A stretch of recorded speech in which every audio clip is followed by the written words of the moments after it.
കാത്തിരിക്കുകയാണ്. അപ്പം അങ്ങനെ ശിഷ്യന്മാർ യേശുവിൻ്റെ പുറകെ പോയി നടന്നു എങ്കിലും അധികമായിട്ട് ഒരു അത്ഭുതവും കണ്ടില്ല. അപ്പം യേശു ശരിയാണോ, ഇത് നമ്മൾ പോണത് ശരിയോ, അങ്ങനെയൊക്കെയുള്ള ഡൗട്ട് നമുക്കും ഇരിക്കുമല്ലോ, അതേപോലെ ശിഷ്യന്മാർക്കും ഇരുന്നിരിക്കും. അപ്പം കാന വീട്ടിലെ ഈ കല്യാണ വീട്ടിൽ നടന്ന ഈ ഒരു അത്ഭുതം ഈ ശുശ്രൂഷയുടെ ആരംഭമായിട്ട് ദൈവം അവിടെ ചെയ്തു. അതിന് മൂലം ശിഷ്യന്മാർ അധികമായിട്ട് യേശുവിനെ വിശ്വസിച്ചു എന്ന് നാം വചനത്തിൽ വായിച്ചു.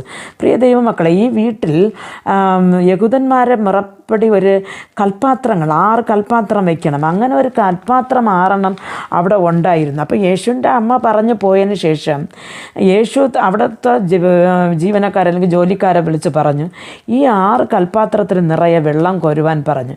ഇപ്പോൾ എന്തിനൊന്നും ചോദിക്കാതെ മടി കൂടാതെ കൽപ്പാത്രങ്ങളിൽ വെള്ളം നിറയ്ക്കുവാൻ അവിടെ കുറേ പേരുണ്ടായിരുന്നു. അടുത്ത് പറഞ്ഞു, ഇതിനെ കോരിക്കൊണ്ടുപോയി അങ്ങനെ വിരുന്ന്